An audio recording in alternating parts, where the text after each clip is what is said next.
चलिए, बड़ी खबर आपको बता रहे हैं। बड़ी खबर यह है कि इसी हफ्ते के आखिर तक अनलॉक 4 की गाइडलाइंस केंद्र की सरकार की तरफ से जारी कर दी जाएंगी। खास बात यह रहेगी कि स्कूलों और कॉलेजों को खुलने की इजाजत नहीं दी जाएगी। सूत्र जानकारी दे रहे हैं कि स्कूल और कॉलेजों को अनलॉक 4 में भी खोलने की इजाजत नहीं दी जाएगी। इसके अलावा बड़ी खबर यह भी है कि 1 सितंबर की तारीख से दिल्ली मेट्रो को चलने की इजाजत मिल सकती है। बड़ी खबर, अनलॉक 4 की गाइडलाइंस जारी कर दी जाएंगी। इस हफ्ते के आखिर तक स्कूलों और कॉलेजों को खोलने की इजाजत नहीं मिलेगी। सूत्री जानकारी दे रहे हैं। इसके अलावा 1 सितंबर की तारीख से दिल्ली मेट्रो को सड़कों पर दिल्ली मेट्रो को दौड़ने की इजाजत दी जा सकती है। पटरी पर दौड़ती हुई नजर आएगी दिल्ली मेट्रो। सूत्र ये भी जानकारी दे रहे हैं कि सिनेमा घरों को खोलना एक बड़ी चुनौती बनी रहेगी। इसी खबर पर मेरे सहयोगी प्रदीप कुमार हमारे साथ जुड़े हुए हैं। प्रदीप, अनलॉक 4 में राज्यों को यह इख्तियारात देने की बातें कही जा रही है कि वो खुद ये फैसला करें कि किस तरीके से अनलॉक को आगे बढ़ाना है। बहरहाल स्कूलों और कॉलेजों को खोलने की इजाजत देने की मंशा सरकार की नहीं है। क्या कुछ जानकारी है आपके पास? देखिए, बिल्कुल अनलॉक 3 की गाइडलाइन जो कि सितंबर तक जारी रहनी है और यहाँ पर जिस तरीके से 1 अगस्त से आगे बढ़ना है, माफ कीजिएगा 1 सितंबर से जिस तरीके से आगे की गाइडलाइन आनी है लॉकडाउन 4 की, उनकी तैयारियां चल रही हैं और गृह मंत्रालय के सूत्र ये दावा कर रहे हैं कि जो गाइडलाइन है वो 29 तारीख तक आ सकती हैं। इन गाइडलाइन को तैयार किया जा रहा है, फाइनल टच दिया जा रहा है। ये जानकारी मिल रही है कि जो 1 सितंबर से जो मेट्रो ट्रेन है उनको चलाया जा सकता है। हालांकि ये शहर विशेष के जो जहाँ पर मेट्रो है उनके राज्यों का अधिकार होगा कि वो वहाँ पर उसके हिसाब से फैसला ले सके। राज्यों में जो हालात हैं कोरोना को लेकर उसके मद्देनजर वो निर्णय ले सकते हैं।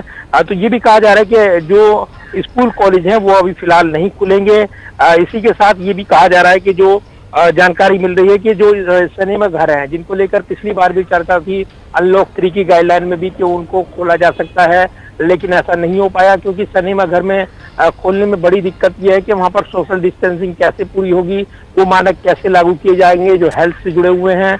लिहाजा इसको लेकर यहाँ पर अभी तक सहमति नहीं बनी है और ये बताया जा रहा है कि फिलहाल सिनेमा घर को ना खोले जाने का शायद निर्णय हो या फिर 50% सीटों पर निर्णय हो कि वो भरी जा सके। अभी तक इस पर कोई अंतिम निर्णय नहीं हुआ है। गाइडलाइन तैयार हो रही है और इस बीच जो फिल्मों की शूटिंग है, सीरियल्स की शूटिंग्स हैं, उनको लेकर भी गाइडलाइन जारी की गई है एसओपी सूचना प्रसारण मंत्रालय की ओर से। तो ये जरूर है कि ये तमाम चीजें हो रही हैं और अब जबकि अनलॉक 4 शुरू होना है, 1 सितंबर से वो गाइडलाइन लागू करनी है, उसको फाइनल टच गृह मंत्रालय की ओर से दिया जा रहा है। सबसे बड़ी बात यह कि इसमें मेट्रो को परिचालन को लेकर निर्णय हो सकता है। इससे पहले हमने देखा है जिस तरीके से डीएमआरसी की ओर से बयान आया परिचालन को लेकर, उनके वरिष्ठ जो अधिकारी हैं उनकी तरफ से बयान आया था कि वो पूरी तरीके से तैयार हैं। दिल्ली में मेट्रो परिचालन को लेकर नजरें लगी हैं क्योंकि जब से ये लॉकडाउन लगा है तकरीबन 1000 करोड़ से ऊपर का उनका नुकसान हुआ है, लेकिन अगर देखें तो महामारी के चलते उसको कुछ भी नहीं है और इसलिए ये कहा जा रहा है कि ये जरूरी है कि सोशल डिस्टेंसिंग और तमाम मानकों का पालन हो। लिहाजा देखना होगा महेश कि इस पर क्या निर्णय सरकार लेती है और क्या गाइडलाइन जारी करती है। लेकिन दिल्ली के मुख्यमंत्री का बयान भी आया था मेट्रो को लेकर और उन्होंने ये आशा जताई थी कि इस पर निर्णय हो जाएगा। तो ये जरूर है कि इस बीच ये तमाम चीजें मिल रही हैं क्योंकि अगर देखें तो आप केंद्र सरकार से ये अनुरोध दिल्ली सरकार ने भी किया है कि बाकी राज्यों में थोड़ा इस मामले को अलग समझा जाए।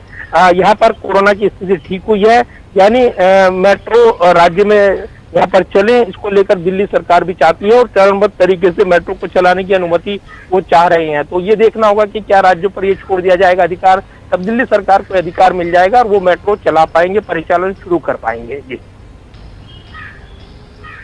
लेकिन प्रदीप, सबसे बड़ी चुनौती तो यही है, शैक्षणिक संस्थानों, स्कूल और कॉलेजों को खोलने की चुनौती सामने है क्योंकि बच्चों का 1 साल बर्बाद होने की कगार पर पहुंच चुका है। ऐसे में अगर कोचिंग सेंटर्स, इसके अलावा स्कूल और कॉलेजेस को नहीं खोला गया तो 1 साल जो है बच्चों का बर्बादी की तरफ जा सकता है। ऑनलाइन क्लासेस हालांकि चलाई जा रही है, लेकिन पढ़ाई को सुचारू रूप से चलाने के लिए स्कूलों कॉलेजों को खोलने की चुनौती सबसे बड़ी सामने है। उसको लेकर अनलॉक 4 में क्या कुछ रियायतें प्रदेश सरकारों को दी जा सकती है या इसकी कोई गुंजाइश फिलहाल नजर नहीं आ रही?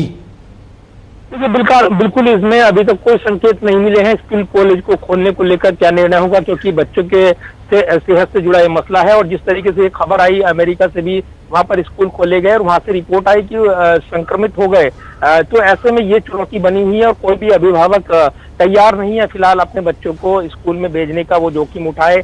लिहाजा इसको लेकर कैसे गाइडलाइन तैयार की जाए, ऑनलाइन एजुकेशन को जिस तरीके से यहाँ पर बढ़ावा दिया गया है, हालांकि दूर दराज के ग्रामीण इलाकों में अभी भी जो नेट का विस्तार है वो नहीं है, ऐसे में वो प्रभावित हो रही हैं।